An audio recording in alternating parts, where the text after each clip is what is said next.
Good evening. This is The Report with me, John Rees. On tonight's programme, we'll be taking a look at the coming British general election, now just 82 days away. But first, reporter Nazli Tarzi looks at the attack launched in Iraq's Anbar province yesterday by the Islamic State group. Heavy fighting has again erupted in the Iraqi town of al-Baghdadi, close to where US Marine forces are training Iraqi units. These fresh attacks, reported to the west of Ramadi yesterday, are believed to be the Islamic State group's latest offensive.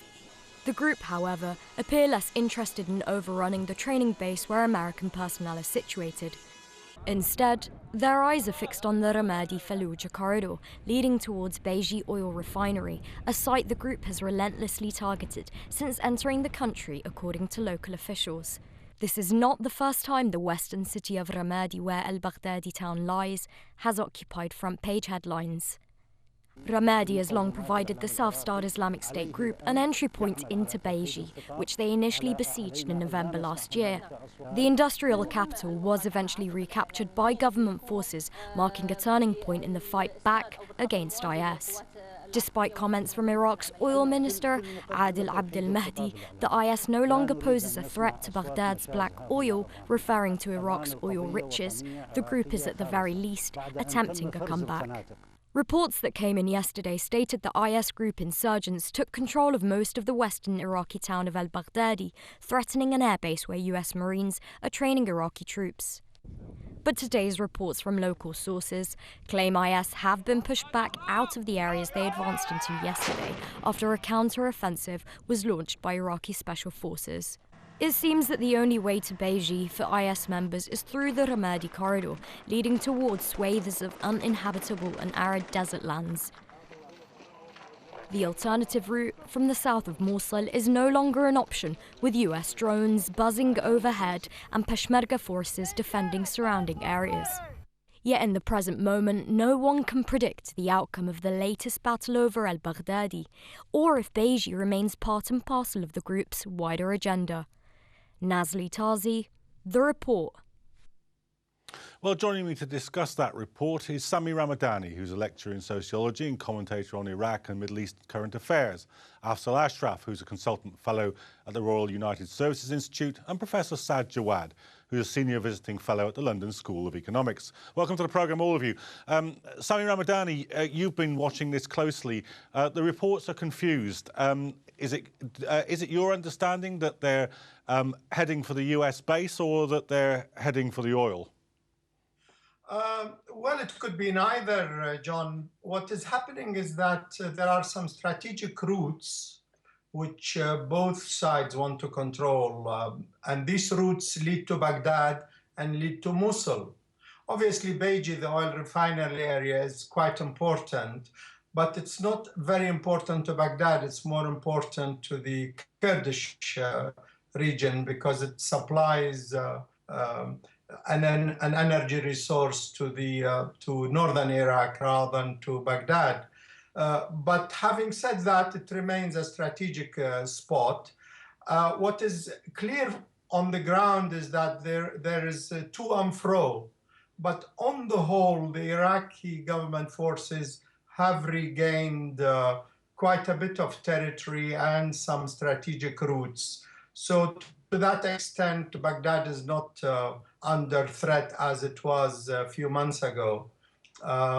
What is also important to note is that ISIS forces that came from Syria are not alone on the ground, but have been joined by former Saddam officers and security men and so forth. And the Barzani forces, as different from other Peshmerga forces, have also been quite, it's difficult to find out, but there has been, let's say, a de facto ceasefire between the two sides in the initial phases of the entry of ISIS into Mosul and its surrounding areas, especially the Yazidi and Christian areas. So it's quite a complex scene. Indeed. There. Obviously, with US intervention and using the pretext of the ISIS presence to to re-enter Iraq and to re-invade it practically, the situation is even further complicated. Okay, Sami, thanks very much. Afzal, is that your understanding of it? As Sami says, it's a very complex picture. What do you make of this latest manoeuvre? Well, it is complex, and I think a lot of what we've heard is speculation. Inevitably, it's intelligent speculation.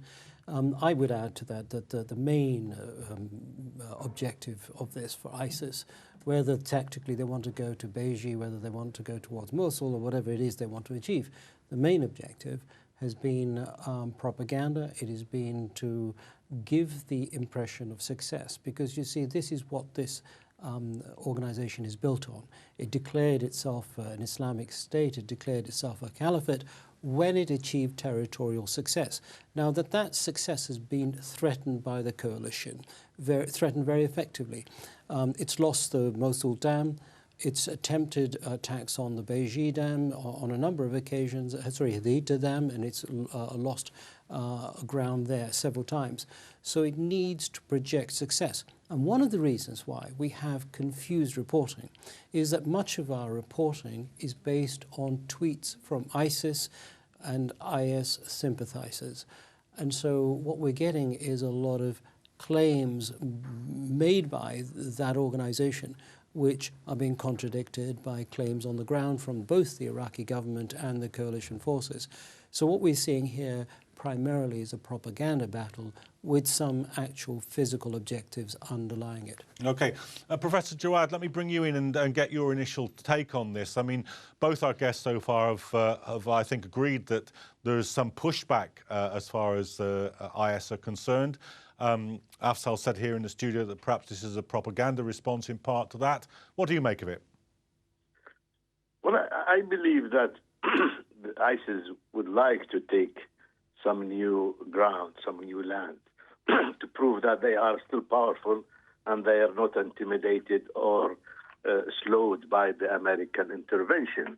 I think if they could really take al-Baghdadi and Beiji and threaten al-Assad air base or the military base, that will open the road for them to Baghdad. But it seems, as I have seen on the news and been following that they were pushed back.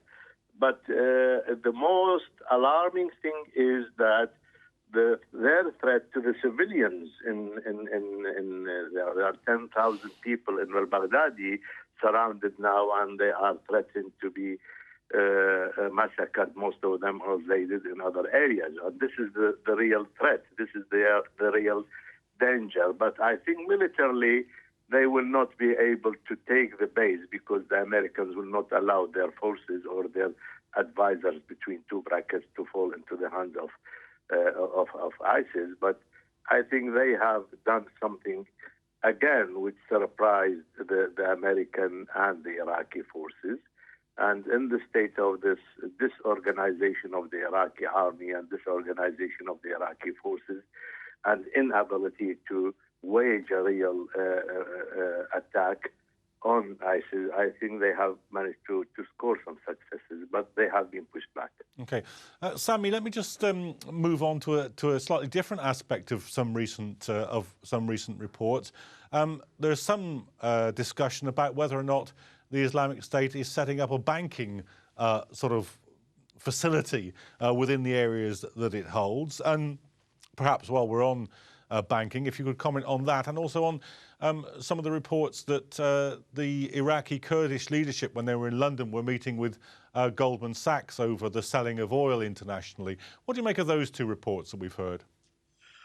Well, on the first one, obviously, they want to project an image that they have all the trappings of a state.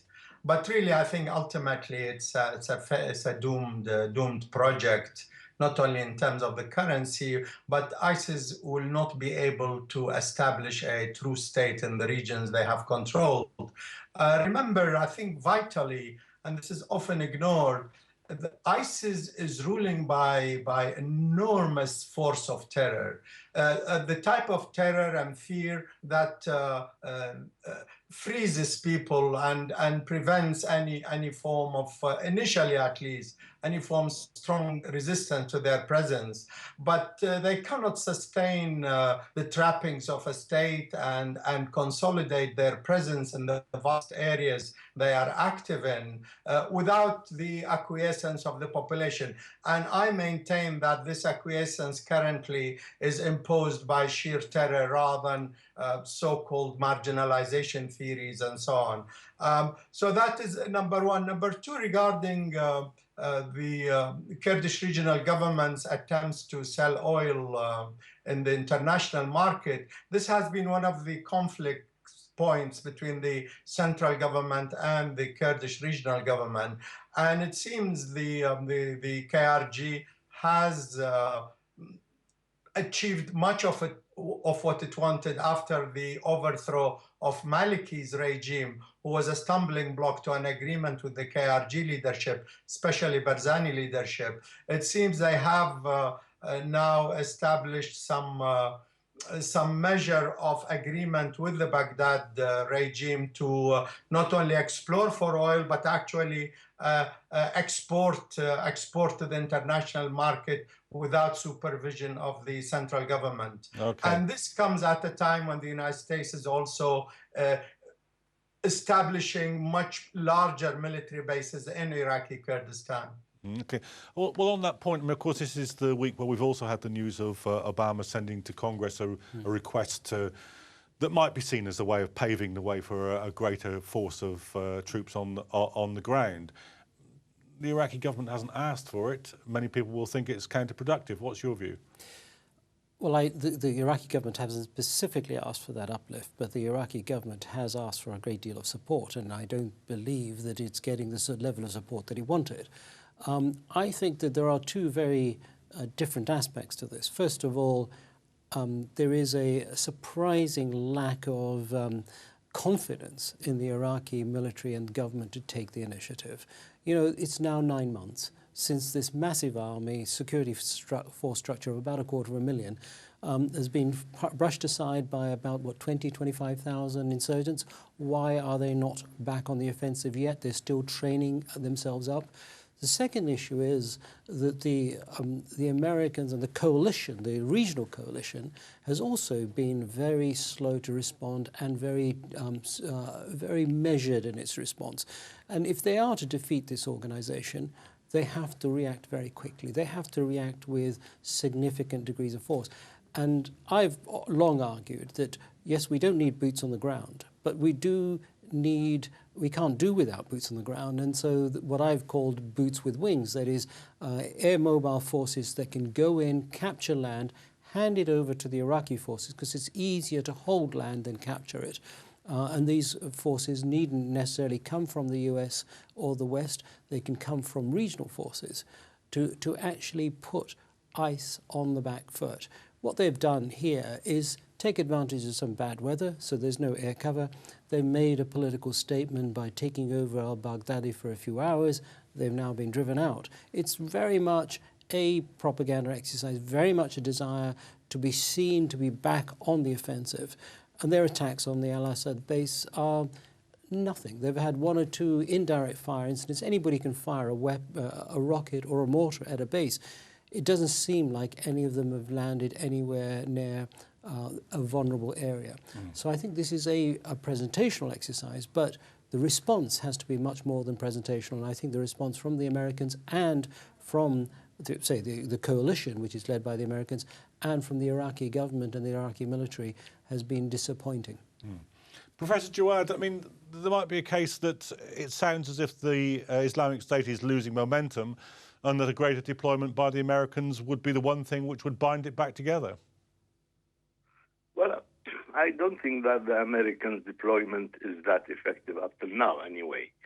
I think the Jordanian response for the last few days to the brutal killing of their pilot was more serious than the American or the coalition response for the last 6 or 7 months. So it needs some work. As for the Iraqi army, This is the way it was built by the Americans. They have this abandoned old army, and they created militias, corrupt militia, I should say. They are not ready to fight. They are not well trained. That's why you find them running away when the serious ISIS attack came, and because they were very much worried about what they have gained financially and materially. So you cannot expect the Iraqi army to do something. I believe the Americans who have created this problem should really create a real Iraqi army. Up to now, we are speaking about creating new militias rather than professional Iraqi army, and I don't think this will solve the problem. ISIS cannot expand more than it had expanded. Maybe it could expand in Anbar, but this is the limit, I think, for them. They will be stuck in Anbar, Mosul, and Salahuddin, which is a very vast area and a very big part of Iraq. But their ability to move to other grounds like Baghdad and some other area in the north is difficult. Financially, I think Professor Jawad, Professor Jawad, thanks very much. Let me just stop you there because we're running out of time. I'd like to get a last word from Sami Ramadani. I mean, Sami, you were one of the voices at the beginning of this saying that there would be mission creep. Is the mission creeping? Absolutely. I mean, Obama is already approaching Congress to send more combat troops to Iraq. Really, the 2001 congressional authorization is still in force, and this new appeal by Obama to send more troops to Iraq does not even negate that 2001 authorization. And I think the United States is trying to entrench its presence in Iraq. Having failed to defeat the Iraqi resistance during direct occupation, they are coming back using ISIS as the pretext to come in. You can see it in the way they are establishing bases. And just to add to what Saad Jawad was saying regarding the corrupt Iraqi army, this is the army that the Americans built. And one should not assume that the United States wants a strong Iraqi army. In fact, it goes against U.S. strategy in the region to have a strong central Iraqi army, because the idea is to have a very weak, fragmented Iraq divided according to the Biden plan to three statelets, 3 regions with a very weak central government. Remember, the Iraqi army today doesn't have an air force to speak of. Several years ago, Iraq wanted to buy 36 jets, fighter jets from the United States. Only one plane has been delivered so far, and even then the pilots are not haven't been properly trained. I think we should look at the US strategy in terms of... I'm going to have to stop you there, Sami, because that's all we've got time for. I'm sorry to cut you off there. I'm afraid that we'll have to move on from that topic, though. But do stay with us for the second part of the show, while we'll be taking a look at the rest of today's top stories and at what's been making the news on Twitter. That's after the break.